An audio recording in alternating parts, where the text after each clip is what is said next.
प्रिय दोस्तों, नमस्कार। आज की इस चिंतन यात्रा में हम आपका तहे दिल से हार्दिक स्वागत करते हैं।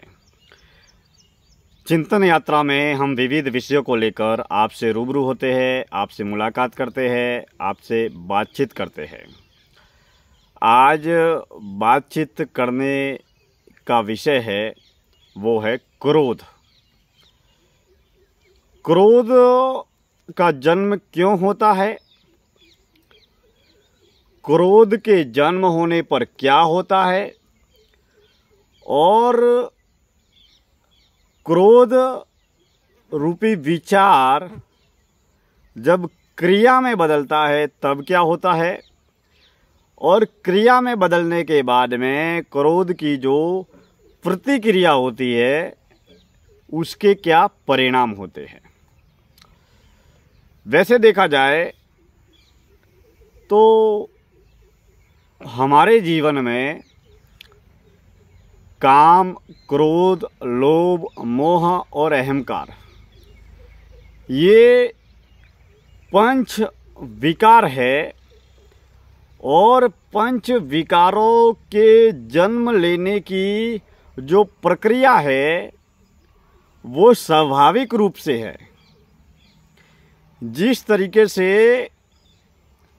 हमारा जन्म एक स्वाभाविक प्रक्रिया है, प्राकृतिक प्रक्रिया है, उसी तरीके से हमारी देह में विचार के रूप में क्रोध रूपी विकार का जन्म लेना एक स्वाभाविक प्रक्रिया है।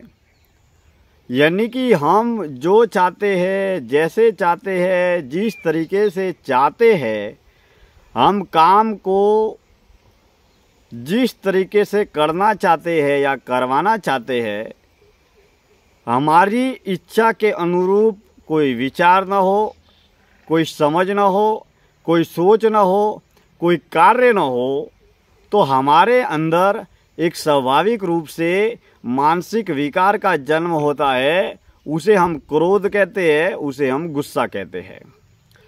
अब इसी गुस्से की वजह से, इसी क्रोध की वजह से पारिवारिक, सामाजिक, व्यावसायिक जीवन में बहुत सारे लोग जो दुखी भी है, पीड़ित भी है, हैरान भी है, परेशान भी है।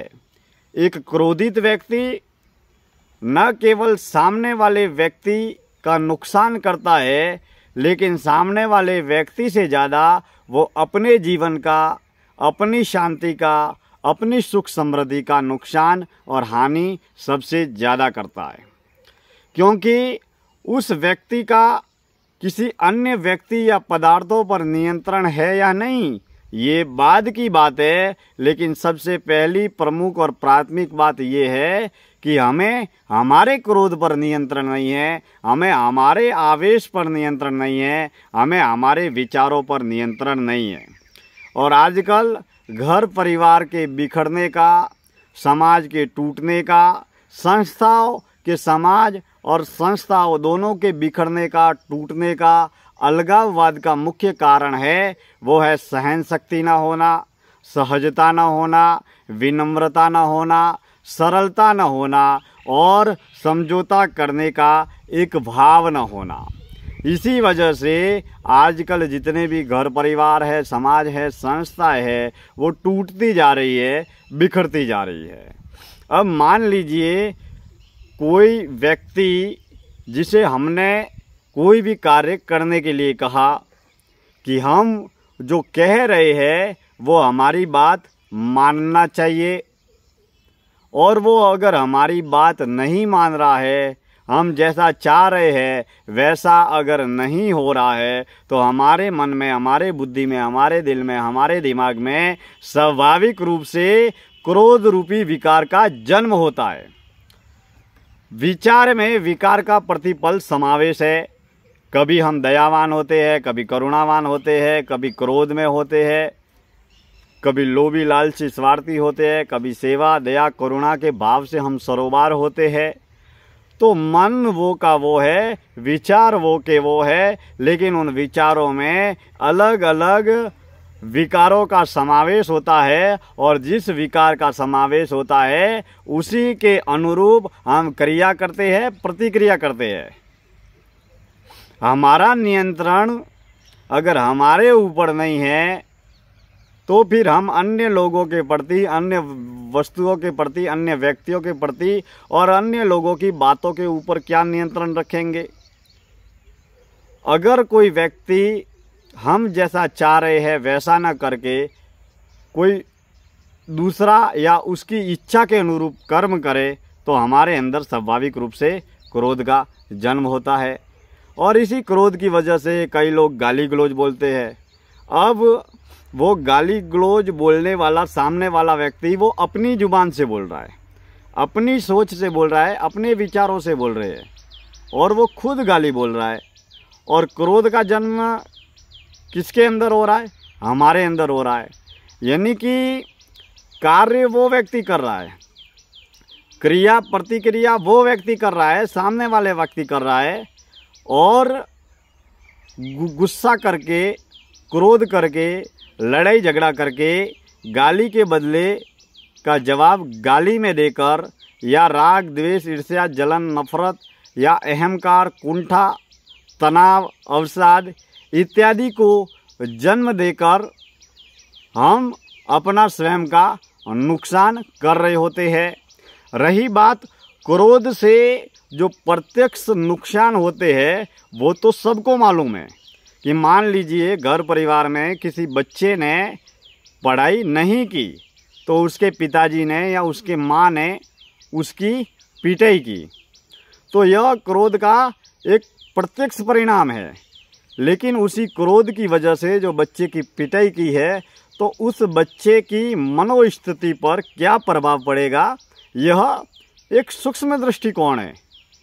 हम क्रोध के प्रत्यक्ष परिणाम को जानते हैं कि मान लीजिए किसी ने गाली दी, किसी ने थप्पड़ मारा, तो आपको दिखाई दिया कि उसने गाली दी है और उसने थप्पड़ मारा है इत्यादि बात को आप और हम सहजतापूर्वक समझते हैं।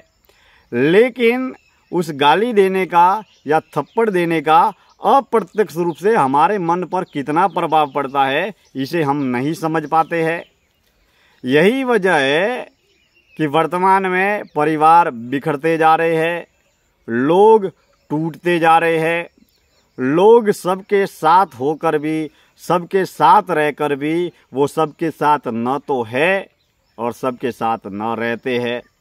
इसकी मूल वजह ये है कि हम लोगों को सुनाने की, बोलने की कला तो जानते हैं लेकिन खुद मौन रहकर लोगों की बात को सुनने का हुनर नहीं जानते।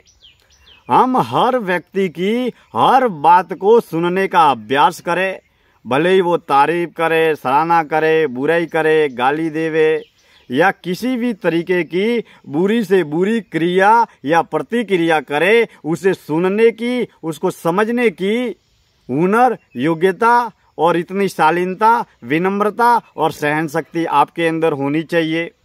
क्योंकि जो व्यक्ति जितना सहज है, सरल है, विनम्र है, सहन शक्ति वाला है, सबको साथ में लेकर चलने वाला है, जितना जीवन में समझौता करने वाला है, वह व्यक्ति हमेशा दरिये की तरह शांत रहता है, सहज होता है और वह अपने पारिवारिक, सामाजिक, व्यावसायिक जीवन में, व्यक्तिगत जीवन में, सामाजिक जीवन में, पारिवारिक जीवन में सब जगह सफल भी होता है, सबको साथ में लेकर चलता है, स्वयं का विकास करता है और सबका विकास भी करता है। क्योंकि वह मधुर वाणी, मधुर विचार, मधुर व्यवहार, आपसी एकता और भाईचारे के जरिए वह सबका कल्याण करता है और सबका भला करने के साथ में स्वयं का कल्याण भी करता है, स्वयं का भला भी करता है। क्योंकि जिस व्यक्ति का अपने क्रोध पर नियंत्रण नहीं है, अपनी वाणी पर नियंत्रण नहीं है, अपने शब्दों पर नियंत्रण नहीं है, वह व्यक्ति भले ही जीवन में कितना ही अमीर बन जाए, कितना ही प्रसिद्ध बन जाए, लेकिन कभी न कभी, कहीं न कहीं वो नुकसान अवश्य उठाता है। क्योंकि क्रोध की वजह से, वाणी का प्रयोग ज़्यादा करने की वजह से वाणी में, विचारों में संतुलन और अनुशासन न होने की वजह से वह व्यक्ति हर जगह सब जगह झगड़े मोल लेता है। अपने समय, शक्ति, ऊर्जा संपूर्ण रूप से वह नष्ट कर रहा होता है। वही मौन रहने वाला व्यक्ति, मुक्त रहने वाला व्यक्ति अपने जीवन को आत्म केंद्रित करके अपनी समय, शक्ति, ऊर्जा और पूरे समर्पण को अपने कर्तव्य की ओर समर्पित करके वह लक्ष्य को प्राप्त करता है। इसी वजह से हम जीवन में क्रोध न करें, यह सब कहते हैं। बड़े बड़े लोगों को हमने यह बोलते हुए सुना है कि क्रोध नहीं करना चाहिए, गुस्सा नहीं करना चाहिए। लेकिन क्रोध और गुस्सा नहीं करना चाहिए, लेकिन गुस्सा न करने के लिए हमें अपने जीवन में क्या प्रयोग करना चाहिए और गुस्से या क्रोध को खत्म करने के लिए किस उपाय को करना चाहिए। हम जीवन को ऐसा ढाले, ऐसा रूपांतरित करें, ऐसा परिवर्तित करें कि क्रोध का विचार तो आना दूर की बात है, किसी क्रिया, प्रतिक्रिया या किसी के बोलने पर या किसी भी कर्म के होने पर क्रोध रूपी विचार का या क्रोध रूपी विकार का जन्म ही न हो। जब क्रोध रूपी विकार का जन्म ही नहीं होगा तो सचमुच वास्तविक रूप से आप क्रोध कभी कर ही नहीं पाएंगे। और क्रोध जब कर ही नहीं पाएंगे तो आप न तो वाणी के माध्यम से किसी को बुरा बोलेंगे और न ही लड़ाई झगड़े करेंगे, न ही किसी को गलत शब्द कहेंगे, न गलत कहेंगे, न गलत सोचेंगे। सदैव न्याय संगत सत्य की राह पर चलते हुए आप अपने जीवन में सफल भी होंगे।